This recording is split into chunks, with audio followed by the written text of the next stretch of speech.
Josué católico, Samuel católico, frente a ustedes dos, Humberto y Alejandro, Humberto argentino y Alejandro de Cuba. El tema es la Iglesia de Jesucristo. ¿Quién comienza? 3 minutos cada uno. Sí, pero ¿cuánto? ¿Hasta cuánto vamos? ¿Cuándo va a terminar el debate? Que mi mamá acá me está regulando el internet. Dígale que es por una causa divina. Oye, mami, es por una causa Bueno, divina. vamos a ser más rápido. Jehová diré, corazón. Jehová diré. Es para Y los aprender sobre cosas cinco cristianas. Para rondas. aprender. Dile que si es por una, Seis rondas, ¿eh? que si O es, sea, que si 6. es por una, que si es por una causa divina, adivina cuándo va a terminar. Bueno, Ay, ay, ay. 3 minutos cada uno. Juan, ¿querés llevar los tiempos o no? ¿O lo llevo yo? No, Bueno, un poquito de café. Josué, adelante, comienzas. Y todos los otros micrófonos tienen que ser apagados. Josué. No, que sea serio, por favor, ¿eh? Ok, comienzo. Sí. 3 minutos, a partir de ahora ya, vamos. La Iglesia de Jesucristo, adelante.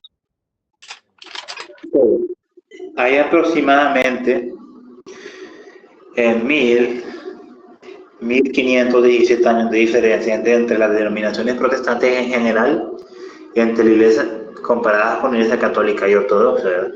En la reforma protestante surgieron calvinistas, surgieron anglicanos, surgieron luteranos, surgieron anabaptistas, y de los reformados, de los calvinistas, surgieron mucho tiempo después en Estados Unidos grupos como los adventistas, grupos como los bautistas, como los pentecostales, como no denominacionales, como testigos de Jehová, como mormones.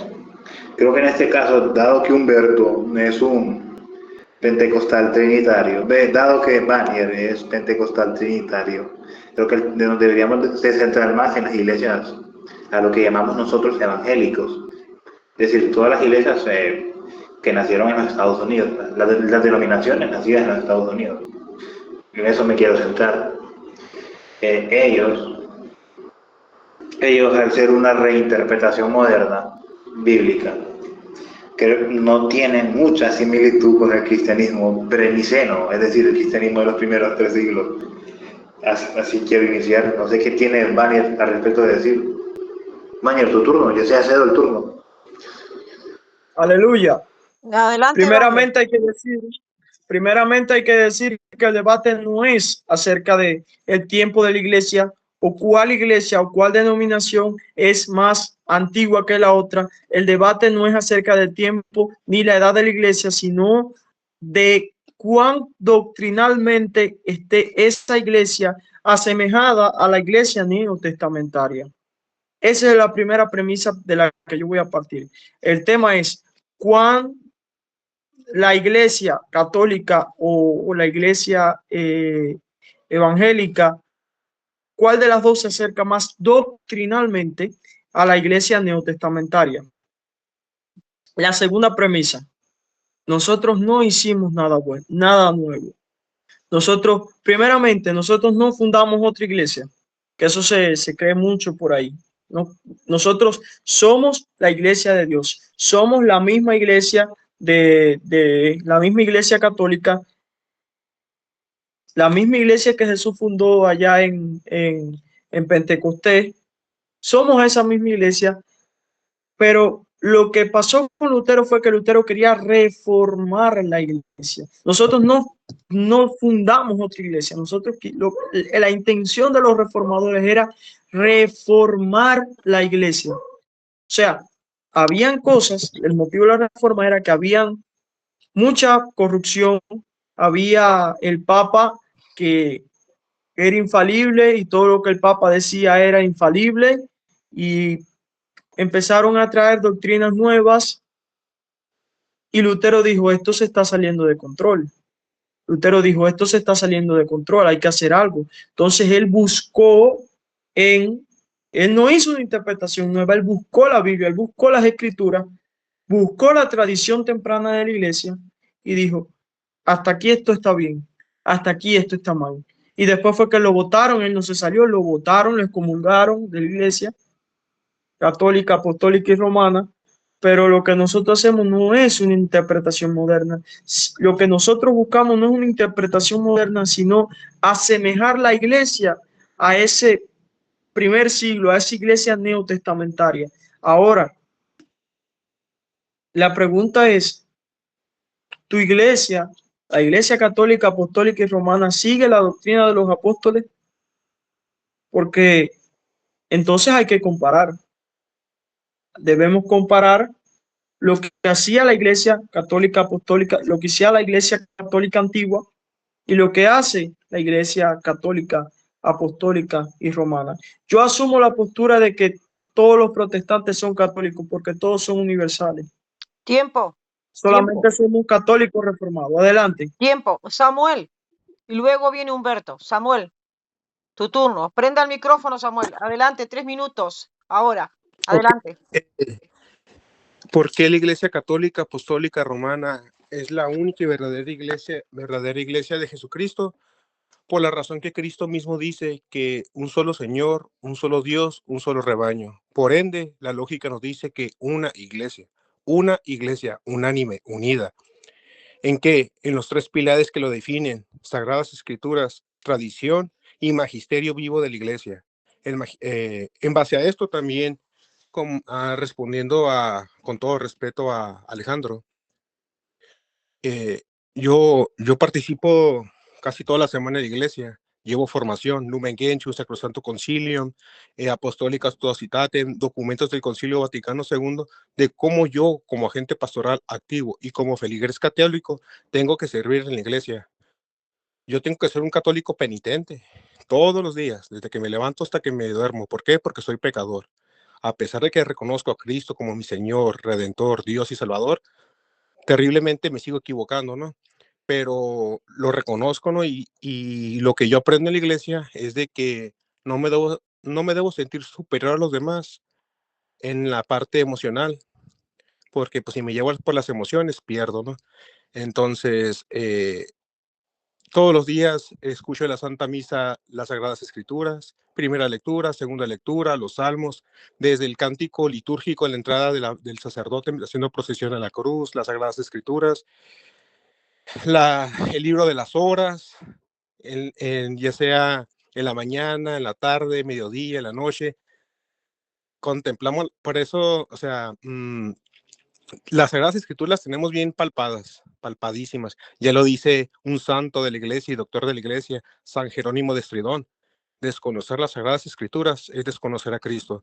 Yo creo que muchas veces los no católicos se basan en afirmar sobre los católicos ignorantes, pero me gustaría que investigaran más sobre aquellos católicos que van todos los días a la iglesia, que luchan contra sus emociones, que luchan contra el demonio y el mundo para agradar a Cristo. Creo que hasta aquí termino yo con mi punto de vista. Muy bien, gracias, Samuel. Adelante, Humberto, micrófono. Gracias, 3 minutos. Bueno, muchas gracias. Si bien esto no es un tema emocional, pero creo que algunas lágrimas se van a caer cuando se empiece a comparar cuál es la iglesia del Cristo. Porque acá vamos a tener que hacer una relación de comparación. Tenemos un modelo de cómo debe ser la iglesia del Cristo y eso está registrado en las Escrituras. Las mismas Escrituras nos enseñan que todo aquel que predicare un evangelio diferente sea anatema. Entonces, aducirnos ser la iglesia del Cristo y estar predicando un evangelio diferente al que dice las Escrituras, no puede ser la iglesia del Cristo, ya que esta iglesia del Cristo no es una institución religiosa, no es una denominación. Los apóstoles no tenían una denominación, los apóstoles eran justamente como cristianos primitivos, seguidores de Cristo Jesús, por eso se los llamaron cristianos. A lo que vamos a llegar a esta conclusión y ver, de acuerdo a los frutos, ya que la misma palabra nos dice que por los frutos los vamos a reconocer, vamos a ver y a comparar qué frutos ha generado todos aquellos que están diciendo ser la iglesia del Cristo. Recuerden, nuestro Señor Jesucristo viene por su iglesia y la tiene que encontrar santa, limpia, pura, sin mancha y sin arrugas. Y sobre todo, no tener sus manos manchadas de sangre, como dice las Escrituras. Aquellos que tengan manchadas sus manos de sangre y digan ser Iglesia del Cristo, evidentemente está contrario a lo que dice la palabra de Dios, teniendo como fuente de autoridad y modelo a los cristianos del primer siglo y a las Santas Escrituras. Este será el tema que vamos a desarrollar y en base a esta comparación del modelo que nos deja Dios a través de las Escrituras, vamos a dilucidar si somos o no Iglesia del Cristo. Adelante. Gracias, Humberto. Josué, 3 minutos desde ahora. Prenda su micrófono. Hermano, vamos. Josué. Josué. Prenda el micrófono. Josué, Ay, Dios. Ay, ay, ay. Josué, por favor, presente. 3 minutos, adelante. Para comenzar, la mayoría de las denominaciones protestantes, incluida la pentecostal, niega cualquier tipo de sucesión apostólica. Los primeros cristianos no, la aceptaban y de manera firme. Segundo punto, otra similitud del catolicismo con el cristianismo primitivo. Los cristianos primitivos usaban la Septuaginta como base del Antiguo Testamento. Los protestantes modernos utilizan el texto masotérico, es decir, el texto palestino, lo cual no era utilizado por Jesús, los apóstoles y los primeros cristianos. Aquí van dos similitudes entre Iglesia Católica y Iglesia Pentecostal. Una, los cristianos primitivos, incluidos los apóstoles, creían en la Eucaristía de manera literal, la presencia real de Cristo en la Eucaristía. La mayoría de las iglesias protestantes, como las bautistas, que piensan que es un mero símbolo o como una metáfora, literalmente piensan que es algo metafórico, que canibalismo, otra diferencia. Una, la continuidad histórica, incluso entre académicos no confesionales, es decir, ateos, agnósticos y otras religiones, están unánimemente de acuerdo de que el catolicismo y también la Iglesia ortodoxa son una continuación directa del cristianismo primitivo, mientras que todas las denominaciones surgidas después de la Reforma Protestante son una ruptura histórica del cristianismo primitivo, es decir, que todas vienen de Martín Lutero, al fin y al cabo. Otra similitud, la interpretación del don de lenguas. La mayoría de las iglesias pentecostales, sé que no todas, pero por eso específico mayoría, no todas, ven hablar en lenguas como un signo de salvación y lo interpretan hablar en lenguas como balbuceo, ¿verdad? Y no es así. El don de lenguas es un milagro que Jesucristo hizo para que las comunidades se pudieran entender sin conocer idiomas previos, no eran idiomas inventados. Otra similitud. Esto ya es más histórico que bíblico, pero bueno. Durante los primeros 5 siglos los cristianos rechazaban el uso de instrumentos musicales, ya que eran asociados al paganismo. Utilizaban más cantos a capela, estilo griego. O sea, el canto gregoriano, si bien no es de los primeros 2 siglos, ya para el siglo III ya se había desarrollado. Y en ese aspecto las iglesias católicas, en especial las viejas, no tanto las modernas, pero sí las que más tradicionalistas, siguen utilizando cantos gregorianos que son más similares a los himnos de los cristianos primitivos. ¿Okay? Otro punto de similitud. Si bien la Iglesia Católica, el cristianismo primitivo valoraba los carismas, es decir, los dones espirituales, etcétera, etcétera, había regularización, como Pablo dice, y en las iglesias pentecostales modernas muchos abusan de ellos. Los carismas son centrales, y la liturgia y todo quedaba a un segundo lado. Okay, aquí van más similitudes. Otra, la creencia de la sola fide. Los primeros cristianos no creían en la sola fide tal como lo formulan los reformadores. Otras similitudes de la Iglesia Católica con el cristianismo primitivo. La sola escritura. Los cristianos primitivos no creían en la sola escritura, ya que le daban igual de peso a la tradición oral, igual de peso también al escrito. Más similitudes entre la Iglesia Católica con el cristianismo preniceno, es decir, el cristianismo primitivo. No se permitía a las mujeres o su papel quedaba relegado a un segundo plano en enseñar de manera formal. Eso estaba casi exclusivo a los hombres enseñar. ¿Qué otro punto, o qué otra de las muchas más similitudes? Que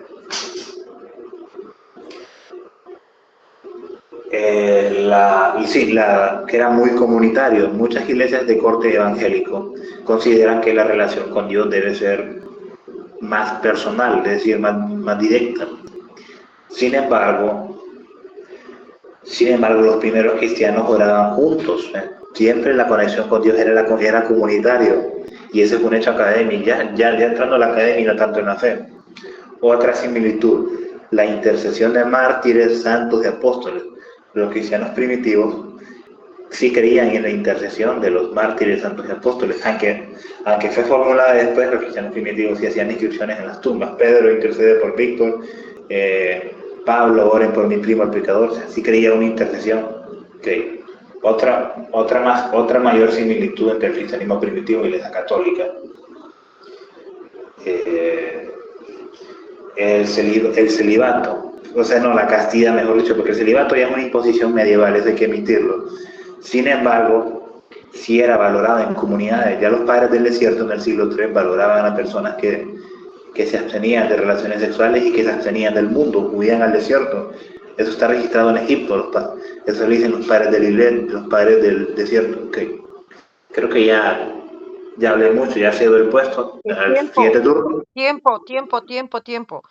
Alejandro, adelante, micrófono. Alejandro. Ya, estoy acá. Bien. Oye, adelante. a mí me maravilla porque el compañero Josué dijo, los católicos hacían esto, los protestantes no hacen esto, los católicos esto, los protestantes esto, pero no dio ninguna prueba, no habló nada, simplemente citó. Citar puede citar cualquiera.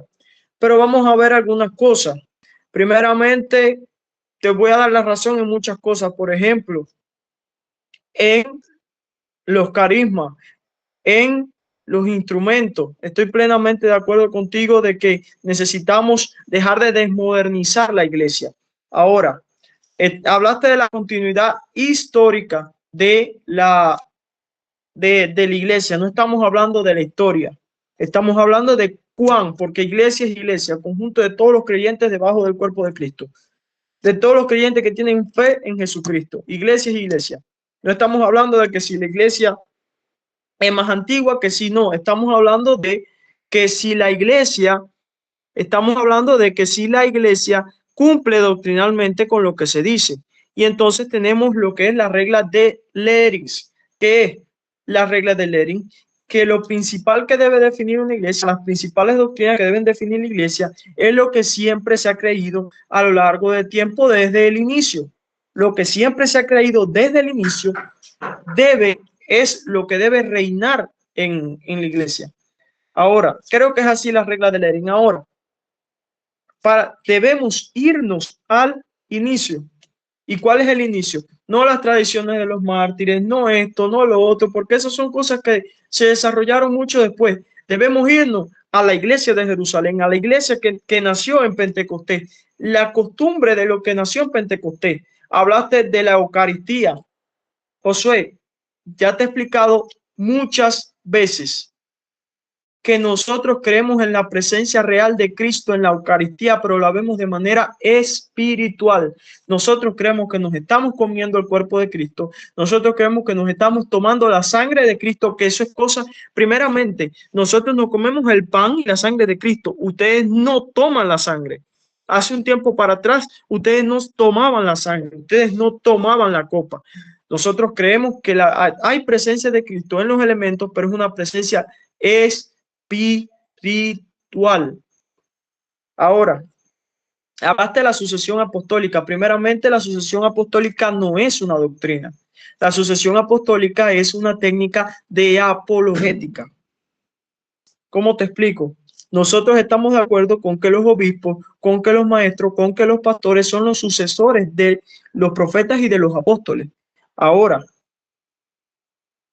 a esa gente se le confió la palabra de Dios.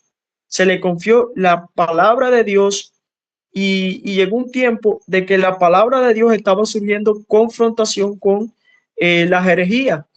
Y para autovalidarse de que era lo que los obispos proponían era la verdadera, entonces ellos se remitieron a la sucesión apostólica, el conocimiento que había sido sucedido. Esa idea de que solamente los obispos que le impusieron las manos a los otros obispos y los otros obispos y hasta Pedro, eso primeramente no tiene sentido porque no concuerda con nada. Y segundo, no es la idea de Ireneo, porque si tú lees completo Ireneo te vas a dar cuenta que la verdadera sucesión no es la persona que le impone la mano a la otra persona, sino el conocimiento que es transmitido y guardado de obispo en obispo. Esa es la cosa de la sucesión apostólica. Tiempo, Una Alejandro. iglesia no necesita sucesión apostólica. Gracias. Tiempo. Samuel, 3 minutos, micrófono. Adelante. Buenas. La iglesia es una santa, católica y apostólica. ¿Por qué? La iglesia es una porque tiene como origen el modelo de la unidad de un Dios en la Santísima Trinidad de las tres personas que la conforman. Como fundador y cabeza Jesucristo, que restablece la unidad de todos los pueblos en un solo cuerpo. Como alma al Espíritu Santo, que une a todos los fieles en la comunión de Cristo.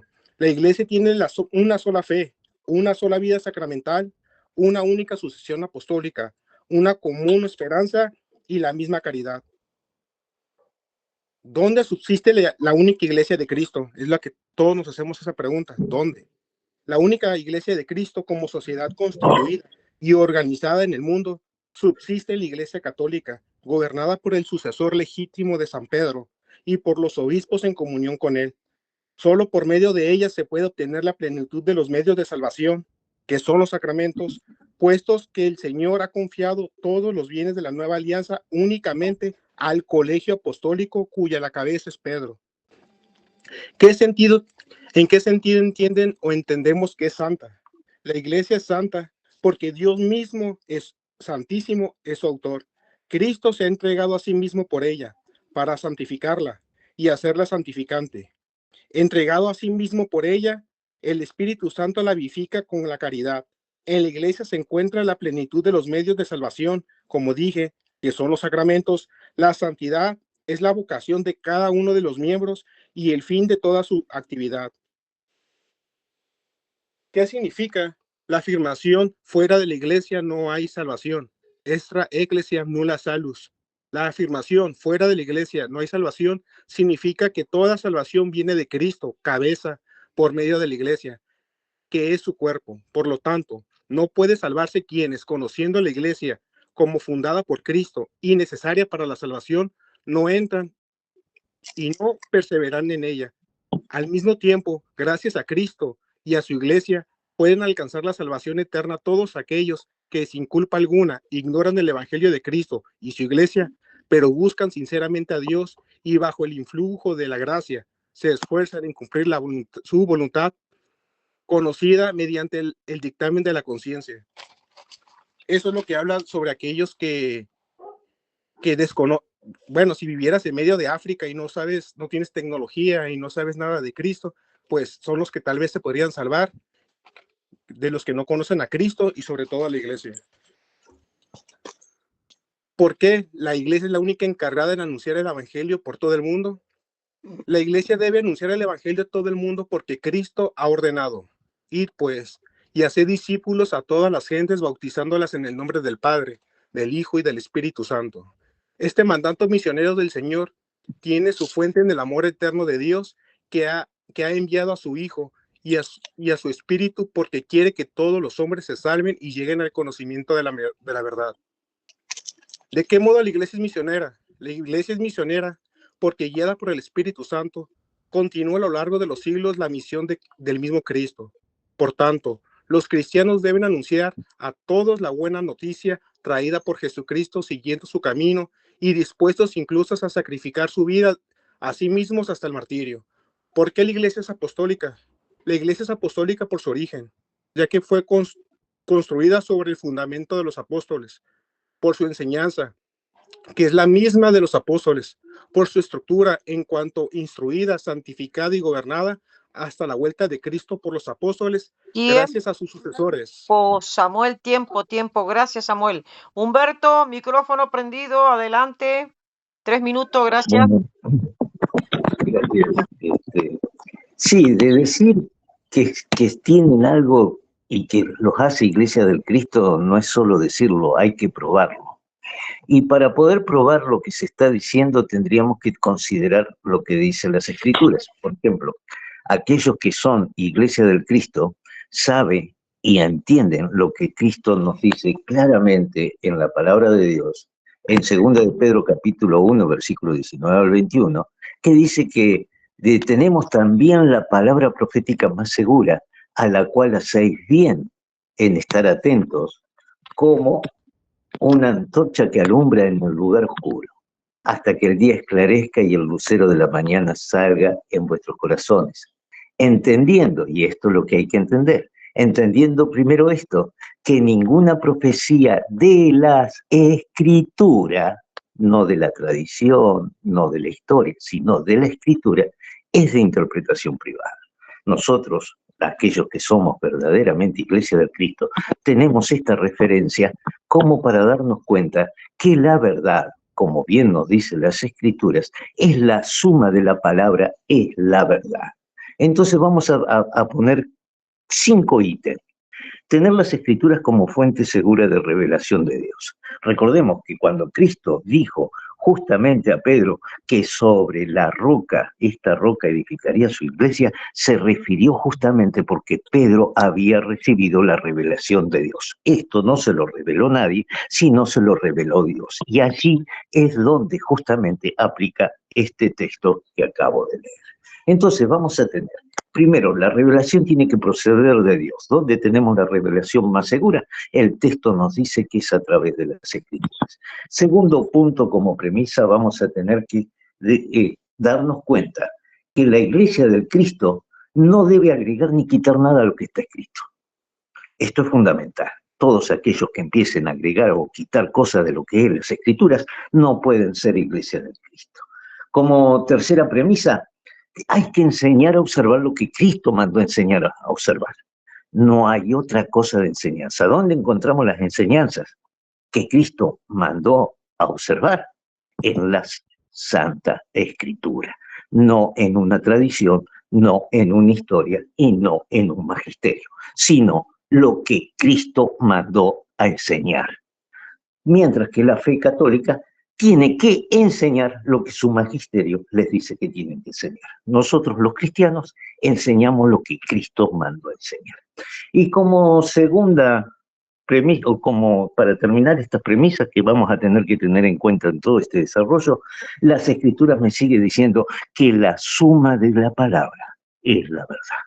No es una porción de las Escrituras, ni acomodarla ni distorsionarla, sino el conjunto de lo que está escrito es la verdad. Una verdad a media no es una verdad. Una verdad rodeada de mentira solo produce el engaño.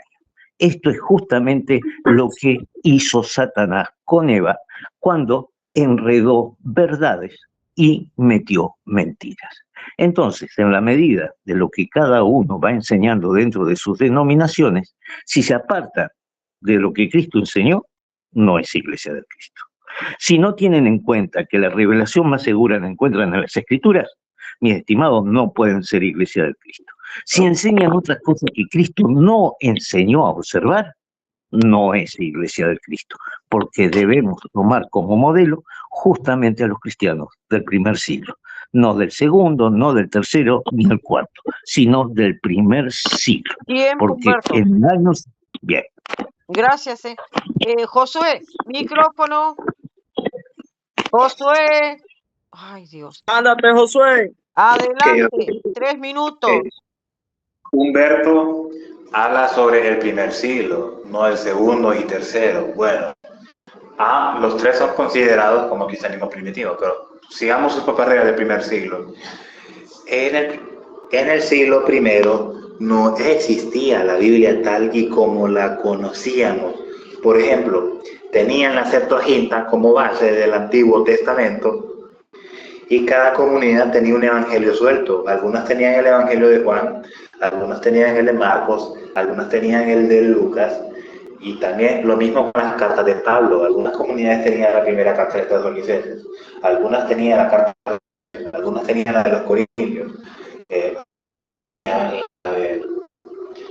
algunas tenían la de Tito, algunas tenían la de Filemón, etc. Las comunidades no tenían una Biblia completa. Complementaban la escritura con la tradición oral. Ambas tenían el mismo nivel, el mismo nivel interpretativo, es decir, que los cristianos del siglo I le daban la misma importancia a la escritura, es decir, Antiguo Testamento más alguna carta y Evangelio suelto más la opinión de los obispos y diáconos y aparte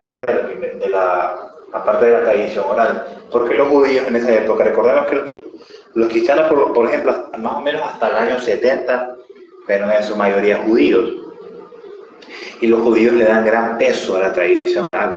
Ellos en tiempos de Jesús le dan el mismo peso a la tradición oral que a la tradición escrita. Porque si nos vamos solo, supongamos que solo lo escrito valga, que no necesitemos de nada más. No tendría sentido, porque los primeros cristianos no tenían la Biblia. Otra, aún suponiendo que la Biblia del siglo I ya estuviese armada, si dejáramos que cada persona interpretara la Biblia a su voluntad, estaríamos en un frenesí total. Que por ejemplo, unos interpretarían la Eucaristía como literal, otros como simbólica. Unos interpretarían que el bautismo salva, otros que no. Unos interpretarían que tenés que huir del mundo totalmente, que recubrirte, otros no. Unos interpretarían que el alcohol es pecado y otros no. Unos interpretarían tal y tal y tal y tal. Sería un solo. Si cada persona leyera la Biblia sin necesidad de un magisterio, sin necesidad sin necesidad de las autoridades, estarías en un caos, en una anarquía total del cristianismo. Y eso violaría en sí mismo lo que dice la Biblia, ya que hay que mantenernos todos en una sola doctrina. Es decir, que lo que dice Humberto es anacrónico con respecto al mundo, porque no está aplicando un concepto moderno al primer siglo, lo cual los primeros cristianos no lo miraban así. Habla de sobre quitar y poner. Pablo extensamente usó la Septuaginta y los protestantes la quitaron. Un error como un mito es que Martín Lutero quitó los libros de Deuteronomio. No los quitó. En su Biblia, la Biblia de Gutenberg, él los relegó a una sección llamada aparte. No los dejó de imprimir, pero los puso a una sección aparte en la propia Biblia. Ya después en la Biblia King James, si no recuerdo bien, en los años 1820, la King James es la versión que usan los evangélicos de habla inglesa. Ellos decidieron dejar de imprimir los deuterocanónicos. Y la razón es inaudita. Yo mismo no me lo creí, pensé que era un bulo, una noticia falsa. Para ahorrar tinta, la empresa que imprimía para ahorrar tinta dejó de imprimir esos libros. Ya vámonos a la Reina Valera, que los tuvo durante cierto tiempo. Fue antes, no en los 1880, sino en la década de 1860. La Reina Valera, siguiendo el modelo de King James, también dejó de imprimir los libros deuterocanónicos. Es decir, que prácticamente los evangélicos modernos, que ni siquiera pertenecen a la Reforma, sino son un movimiento aún más tardío, es decir, por un criterio tan arbitrario, quitaron los libros deuterocanónicos. Es decir, todas estas iglesias nacidas en los Estados Unidos de América, llámese adventistas, bautistas, pentecostales, bautistas, mormones, testigos de Jehová, tienen interpretaciones que simplemente no se alinean con el cristianismo primitivo. Tiempo, José. Es decir, que piensan que su interpretación moderna se interpola. Tiempo. Alejandro, adelante. Ya. Dios les bendiga. Perdón, Alejandro, perdón. Josué, vas a tener que tratar de ubicarte en otro lugar para que se entienda mejor, porque creo que el internet tuyo ya ahí estaba fallando. Creo. Adelante, Alejandro, adelante. Voy a dedicarme en esta ronda y en la otra a desmontar dos grandes mentiras y hacer defensa de la fe. Lo primero que voy a tocar ahora, para después tocar el tema de la sola escritura y demostrar de que la sola escritura sí está en la Biblia y que sí fue creída por los primeros cristianos, y desmontar todos esos muñecos de paja que el catolicismo hace en contra de la sola escritura cuando no es así. Pero ahora me voy a centrar en lo que es la autoridad del Papa y voy a demostrar exegéticamente de que el cristianismo primitivo no estaba edificado sobre una sola persona. El cristianismo primitivo no estaba edificado sobre Pedro, y Pedro, ni los papas, ni sus sucesores eran cabeza de la iglesia. Y esta controversia viene de Mateo 16:18, que dice: porque tú eres Pedro, y sobre esta roca edificaré mi iglesia, y las llaves del Hades no prevalecerán contra ella. Uno tiene que entender, mis hermanos, de que Cristo no le dijo: tú eres Pedro, y sobre ti edificaré tu iglesia, mi iglesia. Cristo dijo: tú eres Pedro, y sobre esta roca edificaré mi iglesia. El término, primeramente, Jesús no le cambia el nombre porque ya se lo había cambiado a la orilla del lago de Genezaret. Jesús solamente lo identifica con una piedra pequeña. Eso quiere decir Petro, piedra pequeña. Petros, piedra pequeña. Ahora Jesús dice que la piedra sobre la cual Jesús edificaría su iglesia es una Petra, una montaña, una masa rocosa. Entonces tenemos a Petro como piedra pequeña, y tenemos a Petra como una gran piedra. Entonces, siempre que se hace en la Biblia mención a la roca, en el Antiguo Testamento, es para edificar algo divino. Algo divino. Siempre se hace mención a Dios cada vez que se hace la palabra roca. Nunca un hombre. Más adelante en el Nuevo Testamento, cada vez que se hace mención de la palabra roca, es para ilustrar a Cristo. Siempre que se hace mención de la roca sobre la cual se edificaría la iglesia, es a Cristo. Eso lo vemos demostrado allí en Hechos 4:11, donde el mismo Pedro reconoce que Jesús es la piedra reprobada por los edificadores, que ha venido a ser cabeza del ángulo. Por Pablo, en 1 Corintios, porque nadie puede poner otro fundamento que el que está puesto, Jesucristo. Efesios 2:20, edificado sobre el fundamento de los apóstoles y profetas, siendo la principal piedra del ángulo Jesucristo mismo. Segunda de Pedro 2:4-8, acercaos a él, piedra viva, desechada ciertamente entre los hombres. Eso es, ahora, siempre que se hace la roca sobre la cual se edificaría la iglesia, es Cristo. Ahora yo le pido a Josué que me identifique, a José o a Samuel, que me identifique otra roca en otro pasaje de la Biblia donde la roca es Pedro. Ahora, la parte de las llaves del reino. Porque tenemos que saber, hermanos, que las llaves fueron dadas a Pedro. Primero Dios le dio las llaves a Pedro. Dios le dio el poder de atar y desatar a Pedro. Y esto lo va a hacer con las llaves. Ahora el problema es que Jesús también le dice a todos los demás apóstoles que tendría poder de atar y desatar. En Mateo 18:18, de cierto digo que todo lo que atéis en la tierra será atado en los cielos, y todo lo que desatéis en la tierra será desatado en el cielo. Por lo tanto, los apóstoles tienen la misma autoridad que Pedro para atar y para desatar, concernientemente, porque tienen las mismas llaves para hacerlo. Dios le dio el poder de atar y desatar a todos los apóstoles, y por lo tanto le dio las llaves a todos los apóstoles. Entonces vemos a Pedro como uno más entre el grupo, no como una autoridad monárquica. Lo vemos siendo enviado a Samaria, lo vemos siendo reprendido por Pablo, lo vemos teniendo miedo de los que iban con Jacobo, lo vemos uno de los últimos a hablar en el concilio de Jerusalén, ya porque hubo una gran discusión, y vemos que Santiago fue el que dio la palabra final. Yo juzgo que esto se debe hacer así, así, así, y al final la decisión fue tomada entre todos, ¿no? Y el mismo Pedro se presenta como uno entre muchos ancianos. Yo ruego a los ancianos que están entre vosotros, yo anciano también con ellos, y manda a ancianos a hacer la labor de pastor, a apacentar la grey de Dios que está entre vosotros. O sea, cuando Jesús le dice: Pedro, apacienta mis ovejas, no le está diciendo algo especial de que sea el único pastor de la iglesia, porque dice que Dios mandó pastores en la iglesia. Dice que él constituyó a unos pastores, evangelistas, maestros, y el mismo Pedro manda en 1 de Pedro 5:2 hacer labor de pastor a los demás ancianos, y él entre ellos también era un anciano que también hacía labor de pastor. Entonces, el cristianismo primitivo No existía eso de que Pedro era la cabeza, porque Pedro incluso fue mandado por los demás apóstoles a cumplir una misión cuando era Pedro el que manda, cuando es el Papa el que manda a hacer una misión. Entonces, no Tiempo, existía Alejandro. eso de... Exacto, ya, adelante. Tiempo. Gracias, Alejandro. Samuel, 3 minutos. Adelante. Samuel, gracias. Que perdón, disculpa. Es que Gracias, no. gracias. Adelante. Ok.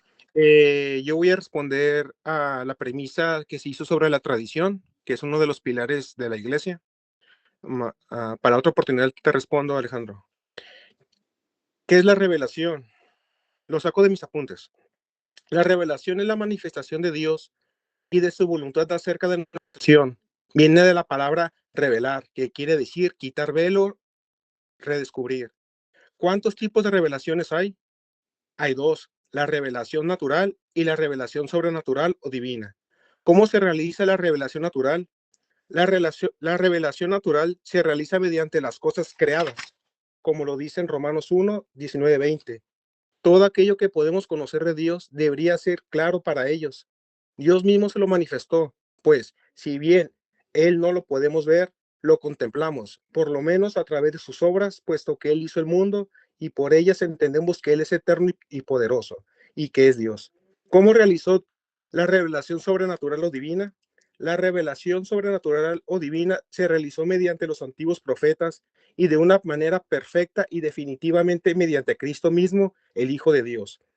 Como en Hebreos 1, del 1 al 2. En diversas ocasiones y bajo diferentes formas, Dios habló a nuestros padres por medio de los profetas, hasta que, en estos días, que son los últimos, nos habló a nosotros por medio de su Hijo. ¿Cómo Jesús nos reveló a Dios? Jesús nos reveló a Dios mediante lo que Él mismo hizo y enseñó. Yo escribí en mi primer libro todo lo que Jesús hizo y enseñó, Hechos 1:1. ¿Cómo se llama todo lo que hizo y enseñó Jesús? Todo lo que hizo y enseñó Jesús se llama evangelio, es decir, buena noticia de la salvación. ¿A quiénes encargó Jesús que llevaran el evangelio por todo el mundo?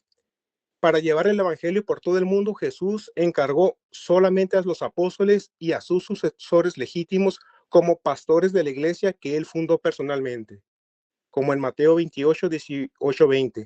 Entonces Jesús acercándose les habló con estas palabras: todo poder se me ha dado en el cielo y en la tierra.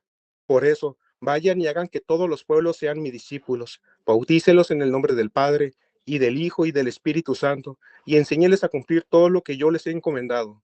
Yo estoy con ustedes todos los días hasta que se termine este mundo. ¿El evangelio que Jesús entregó a los apóstoles estaba escrito acaso? No. El evangelio que Jesús entregó a los apóstoles no estaba escrito, era puramente oral. ¿Cómo sabemos que el evangelio de Jesús llegará completo y sin errores hasta el fin del mundo? Sabemos que el evangelio de Jesús llegará completo y sin errores hasta el fin del mundo, porque Jesús mismo lo asegura prometiendo su presencia constante en la iglesia que él personalmente fundó. Yo estoy con ustedes todos los días hasta que se termine este mundo. ¿Cómo se llamó desde el principio el evangelio de Jesús cuando empezó a ser predicado por los apóstoles con sus colaboradores y sucesores? Se le llamó tradición. Yo mismo recibí esta tradición que a mi vez les he transmitido. Primera de Corintios, versículo 11, capítulo 23. Ante todo, les he transmitido lo que yo mismo he recibido. Primera de Corintios, capítulo 15, versículo 3. ¿Qué quiere decir tradición? Tradición quiere decir entrega. Se trata del mismo evangelio que los apóstoles recibieron de Jesús y que entregaron a otros, y seguirá siendo entregado predicando de generación en generación hasta el fin del mundo. Cuando Jesús condena las tradiciones, ¿a cuáles tradiciones se refiere Jesús? Cuando Jesús condena las tradiciones, se refiere a las tradiciones o enseñanzas de los hombres y no a su evangelio que se está transmitiendo de generación en generación por los apóstoles con sus colaboradores y sucesores. Ustedes incluso dispensan mandamiento de Dios para mantener la tradición de hombres. Es la referencia que tomé. Cuando se escribió el Nuevo Testamento, ¿se puso por escrito todo el Evangelio de Jesucristo? No. Al escribir el Nuevo Testamento no se puso por escrito todo el Evangelio de Jesucristo. Como dice en Juan 21, 25, Jesús hizo muchas otras cosas. Si se escribiera una por una, Creo que no habría lugar en el mundo para tantos libros. ¿Qué dice la misma Biblia acerca del valor de la tradición? La misma Biblia presenta la tradición como base de la fe de los creyentes. En ninguna parte se dice que basta la Biblia para salvarse.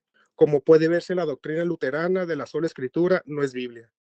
Todo lo que han aprendido, recibido y oído de mí, todo lo que han visto hacer, háganlo. Filipenses 4:9. Lo que aprendiste de mí, confírmalo por numerosos testigos, confíalo a hombres que merezcan confianza, capaces de instruir después de otros. Segunda de Timoteo, capítulo 2, versículo 2. ¿Qué hay que hacer entonces para salvarse? Para salvarse hay que tener en cuenta la Biblia y la tradición. Hermanos, manténganse firmes y conserven la tradición, o sea, el evangelio de los apóstoles que recibieron, que han aprendido de nosotros de viva voz, la tradición que se sigue transmitiendo mediante los sucesores apostólicos o por escrito, que es la Biblia, tradiciones puesta por escrito. ¿Quiénes están encargados de parte de Cristo para interpretar con autoridad la palabra de Dios contenida en la Biblia y la tradición apostólica? El Papa y los obispos, por ser sucesores legítimos de los apóstoles, están encargados de interpretar con autoridad la palabra de Dios contenida en la Biblia y en la tradición. Tiempo, Samuel. Tiempo. Gracias. Humberto, micrófono prendido y adelante. Humberto. Gracias. Ahí está, ahí se pudo abrir el micro. Gracias. Sí, la verdad que escucho cada cosa que realmente me sorprende, ¿no? El Evangelio del Cristo comienza en el Viejo Testamento, mi estimado, en la anunciación justamente del Mesías que debía venir, las promesas que están allí. Cuando se termina de cumplir es con la venida de nuestro Señor Jesucristo, donde nuestro Señor Jesucristo, para predicar el Evangelio, este Evangelio que encomienda a sus discípulos que sea predicado, mi estimado, era necesario que hubieran testigos oculares de la muerte y resurrección en cumplimiento de lo que eran las profecías. Por lo tanto, no comienza el Evangelio del Cristo simplemente en la parte final, sino comienza con los profetas en el Viejo Testamento. Allí ya estaba registrado lo que era el Evangelio del Cristo. Recordemos, como ustedes dicen, el Evangelio, el Nuevo Testamento aún no estaba escrito, pero las Escrituras me dicen que justamente en la palabra de Dios, toda escritura es inspirada por Espíritu Santo, por el Espíritu de Dios. Es palabra inspirada por Dios. Ahora me van a decir que Dios no conocía lo que iba a quedar registrado por su propia voluntad para que todos los hombres ahora conozcan la verdad. Claro que Dios conocía lo que iba a quedar registrado. Y esto lo vemos claramente, ¿no? Porque cuando no estaba todavía escrito el Nuevo Testamento, el mismo apóstol Juan en 14:26 dice lo siguiente: pero el Consolador, el Espíritu Santo, vendrá en mi nombre porque el Padre lo enviará, y Él les enseñará todas las cosas y les recordará todo lo que les he dicho. Por eso Cristo pudo mandar a enseñar lo que Él enseñó a observar. ¿Por qué? Porque fueron inspirados por Dios. Las Escrituras, el Nuevo Testamento fue inspirado por Dios. Y no pueden decir que porque no estaba escrito, Dios no iba a saber lo que iba a inspirar a los hombres a escribir en el Nuevo Testamento, como para sacarlo de la ecuación. Justamente cuando hablan de las tradiciones, todas esas tradiciones que los apóstoles practicaron quedaron registrados en las Escrituras. Pero qué curioso, justamente aquellos que dicen y ponen en primer lugar las tradiciones y no la palabra de Dios, como sí nos mandan las Escrituras, a no ir más allá de lo que está escrito, no cumplen con el requisito justamente para elegir su papa con una tradición que los apóstoles efectuaron. ¿Y cómo lo efectuaron? Lo efectuaron cuando reemplazaron a Judas Iscariotes, ¿sí? Lo reemplazaron por Matías, ¿no? Para que se cumpliera el número 12, se completara el número 12 de los apóstoles del Cordero. Lo hicieron echando a la suerte. Oraron a Dios, pidieron al Espíritu Santo su guía y lo echaron a la suerte. Ese echar a la suerte era una tradición. ¿Quedó registrada en las Escrituras? Sí. Sin embargo, la fe católica, cuando elige su supuesto sucesor, no lo hacen por la tradición que sí practicaron los apóstoles, lo hacen a través de votos como si fuera una democracia o un gobierno del mundo. Entonces, ahora, querer aducir que la tradición es mayor que las que dicen las Escrituras es simplemente para poderle agregar cosas a la Biblia que no están, a la palabra de Dios. Entonces, con esta excusa que dicen, pero Cristo hizo muchas cosas, sí, hizo muchas cosas, pero acá dice que a sus discípulos Él les iba a enseñar, ¿no?, todas las cosas, y les iba a recordar por el Espíritu Santo todo lo que Cristo había enseñado. Fueron todo lo que se quedó registrado en las Escrituras. Por lo tanto, considerar, mis estimados hermanos, porque no estaba escrito el nuevo Evangelio, cuando vemos claramente, para que vayan tomando nota, cuando el etíope que estaba leyendo las Escrituras y no la entendía y se les enseñaron, dice que se le predicó el Evangelio. ¿Qué Evangelio si todavía no estaba escrito? ¿No dice así? Que después que dijo el etíope que creía, fue bautizado. Entonces, ¿cómo le podrían haber predicado el Evangelio si todavía el Nuevo Testamento no estaba escrito? Porque el Evangelio del Cristo comienza con los profetas. Por eso las Escrituras a ustedes les enseñan que los fundamentos de la iglesia son los profetas y los apóstoles, no solo los apóstoles. ¿Se va entendiendo? ¿Van comprendiendo? Mi estimado, el Nuevo Testamento fue escrito por hombres bajo la inspiración divina mediante el Espíritu de Dios. Ahora ustedes me dicen que Dios no sabía lo que iba a inspirar a los hombres, entonces no lo van a tener en cuenta, tratando de anular y sacar de la ecuación estas premisas que pongo: no ir más allá de lo que está escrito, no enseñar cosas que Cristo no enseñó a observar, la suma de la palabra es la verdad, y la fuente de toda revelación segura acerca de Dios está en las Escrituras, como dice la Biblia. Disfrácenlo como lo quieran disfrazar, quieren poner la tradición, porque no cumplen la tradición con su papa y lo hacen democráticamente en vez de echarlo a la suerte como tradicionalmente lo hacían los judíos y lo hicieron los apóstoles. Dice que la tradición de los hombres tiene que ser maldita. Y nosotros tenemos que seguir la tradición de los apóstoles. Pero esa tradición, a través de lo largo hasta el final del primer siglo, fue registrado a través de las Escrituras, cosa que ustedes le están agregando con tradiciones de hombres. Ustedes no siguen las tradiciones de los apóstoles, están siguiendo tradiciones de hombres puestas por un magisterio. Adelante. Gracias, Humberto. Adelante, Josué. Josué, tu micrófono. Ok, Humberto, en ningún momento, ahí usaste un argumento de paja, en ningún momento hemos dicho de que la tradición está por encima de la escritura, no.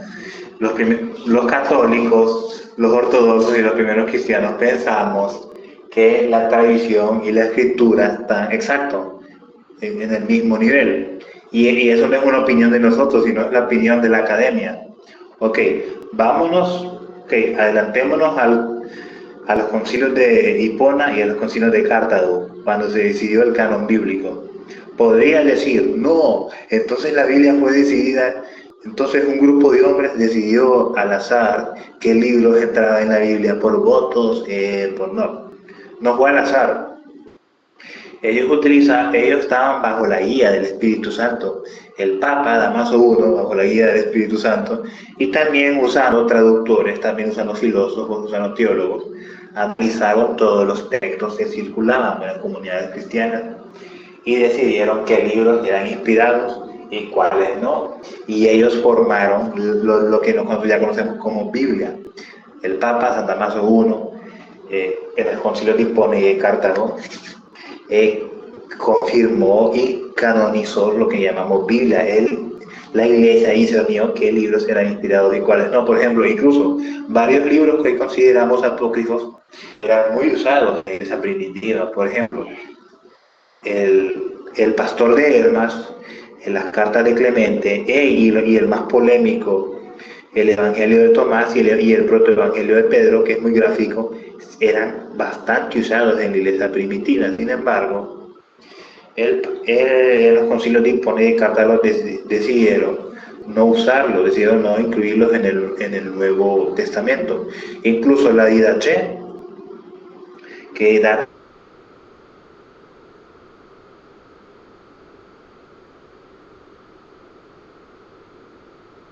pasó? Se cayó, se cayó, se cayó. Ay, ay, ay, ay, ay. Josué, no se escucha nada. Es una invención de ellos, o sea, que ellos piensan, porque no es un ataque personal, sino que los evangélicos modernos piensan que su interpretación moderna de la escritura es igual a los apóstoles, pero es muy diferente. Y esto no es algo doctrinal, sino podemos consultemos a algún historiador neutro, consultemos a algún antropólogo, algún filósofo, algún teólogo, alguien que no esté ni a favor ni en contra de nosotros, es decir, alguien que no le interese ni quedar ni bien ni con los católicos ni con los pentecostales y ni con nadie más, te va a decir que históricamente hablando la Iglesia Católica tiene muchas más similitudes con el cristianismo primitivo que las iglesias protestantes. Las iglesias protestantes lo que quisieron fue restaurar el cristianismo, sí, pero con su interpretación moderna, lo cual es paradójico. Otra cosa, respecto a Mateo 16, 18. Otra vez no escucho. Sí, Ah, tenés problemas, Josué, con el audio. No se escucha. Qué raro. No me han escuchado todo este tiempo. Sí, pero parte y parte sí, parte no. A ver, Qué raro, adelante. No, Adelante. yo lo he escuchado completo, Anne. Sos vos quien tenés problema, parece. Yo lo escuché completo. Ah, bueno, entonces está bien. Adelante, Josué. Quiero continuar con la exégesis de Mateo. Ok, ya cambiando de tema para hacer la exégesis de Mateo 16, 18. Con lo poco de griego que sé, voy a hacer una exégesis muy básica y quiero que la escuche Bayer. Okay. Déjame buscar lo que tengo anotado. Okay. Petros es un nombre propio, masculino, lo cual se traduciría a Pedro. Petra es una roca, peñasco, una base, un pilar firme. Eclesian es asamblea o congregación, no es edificio realmente. Hades, que en griego significa infierno. Okay. Si nos vamos a esto, literalmente Jesucristo le habla a la roca y luego le dice, te daré las llaves del reino de los cielos y las puertas del infierno no prevalecerán contra ellas. Aquí este versículo interpretado con la traducción del español se puede interpretar de dos maneras distintas. Una, asumir que Cristo le dio las llaves del cielo a Pedro, y otra, asumir de que Cristo le habló literalmente a una piedra y le dio a la piedra las llaves del cielo y del infierno y se dirige hacia la piedra, a no ser que Jesucristo haya tenido esquizofrenia y le haya dado literalmente a una piedra. No tiene sentido la interpretación que me han ofrecido. Ok, otra interpretación que ofrecen los evangélicos es que Cristo se habla a sí mismo en esta oración, pero es imposible, ya que simple gramática básica, el sujeto le habla al predicado a una oración, y en este caso el sujeto no se está hablando a sí mismo. Ok, vayámonos a una exégesis un poquito más alta, o sea, ya media crítica. Aunque el Nuevo Testamento haya sido escrito en griego koiné, este diálogo realmente ocurrió en arameo, ya que el idioma materno de Jesús, los apóstoles y de los judíos de esa época era el arameo. El nombre de Pedro era Kefas y el nombre de piedra también era Kefas. Por lo tanto, las dos palabras eran totalmente idénticas. Y creo que esto resolvería la ambigüedad completa, ya que en griego sí existe una diferencia pequeña, no mucha, entre Petros y Petra, en el idioma en el que ocurrió en la plática. Kefas es exactamente igual. La palabra Kefas se utiliza tanto para Pedro, es decir, nombre masculino, como para objetos inanimados de roca, significan lo mismo. Es decir, que en el contexto de esto, Jesucristo sí se refirió a Pedro. Puede que no haya dicho, no, Pedro es superior a Cristo, por supuesto que no. Pero sí Pedro en esta oración que está hablando a Jesús, le está hablando, Jesucristo en esta oración le está hablando a Pedro y no le está hablando a la piedra. Así que esta interpretación protestante no fue utilizada por los cristianos primitivos. O sea, ese es mi punto. Josué, Una interpretación. Okay. el tiempo, Josué.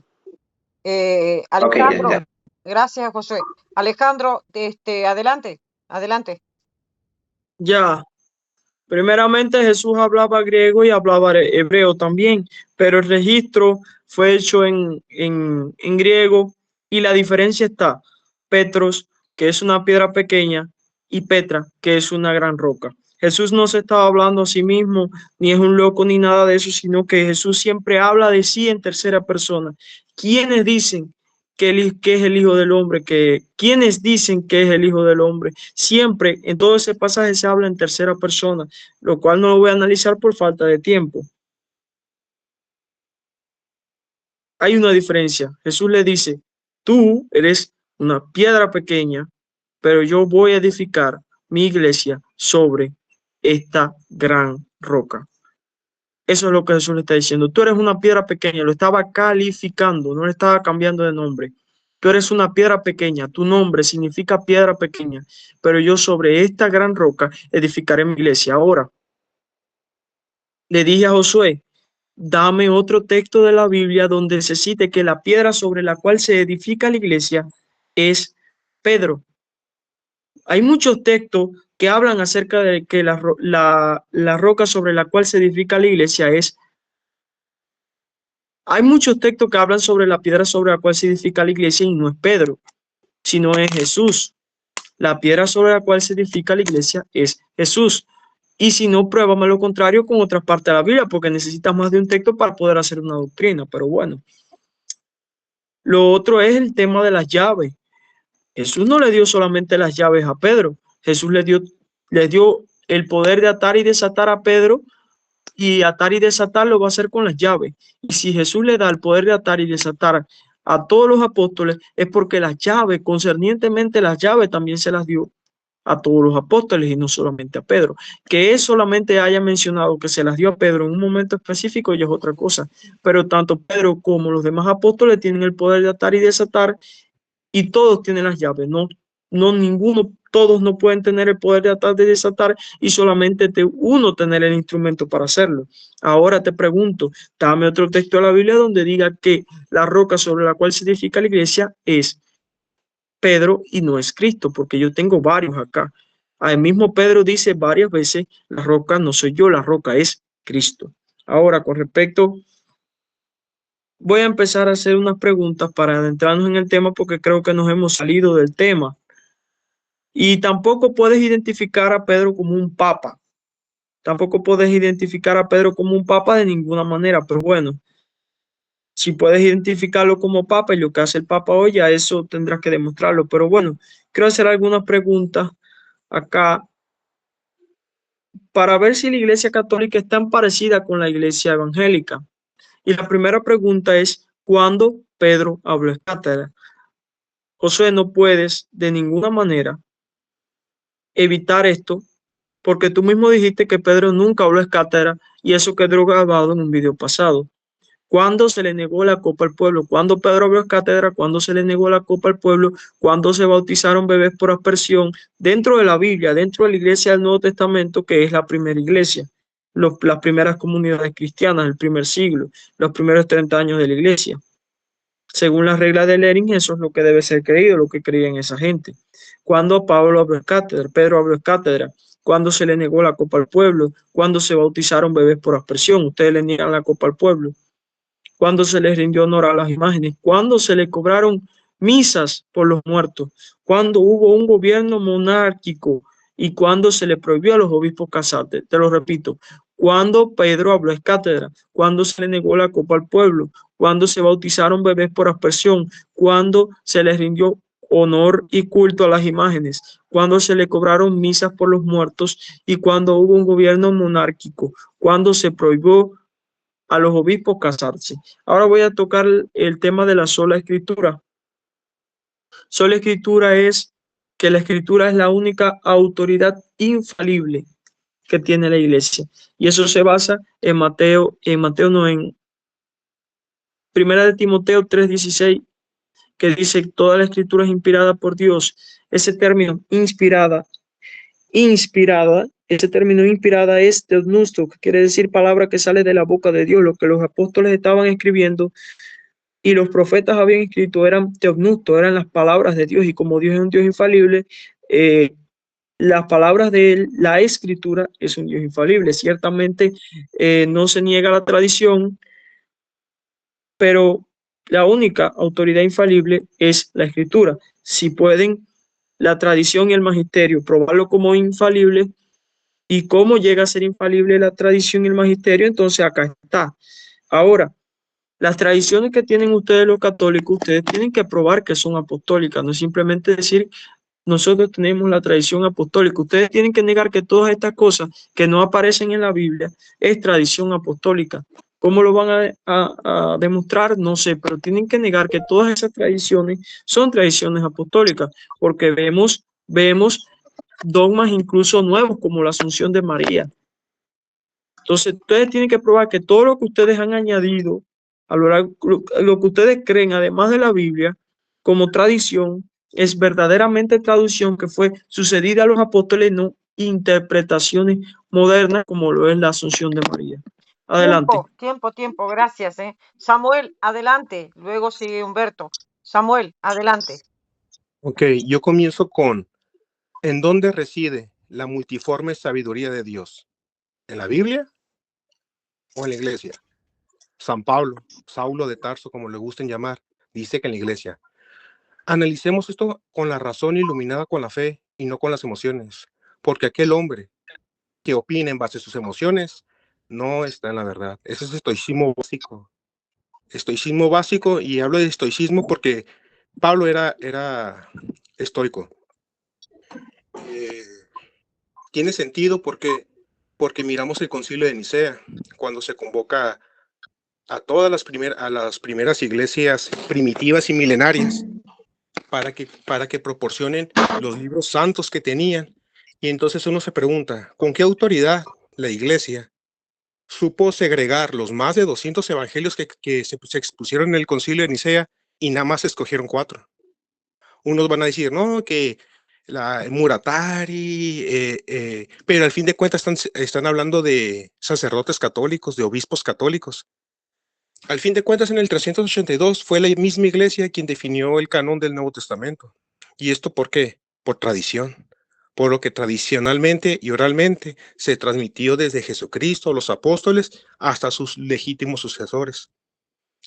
Vanier no me puede demostrar la tradición de su congregación desde Cuba, cómo llegó a Cuba, de Medio Oriente, cómo llegó a Cuba, y pues cómo él es cristiano. Tampoco el señor Humberto me puede comprobar tradicionalmente cómo su congregación fundamentalista e independiente cristiana llegó a Argentina cuando pues España llegó primero a Argentina, del Reino de Sicilia, de Nápoles, de la Corona de Aragón.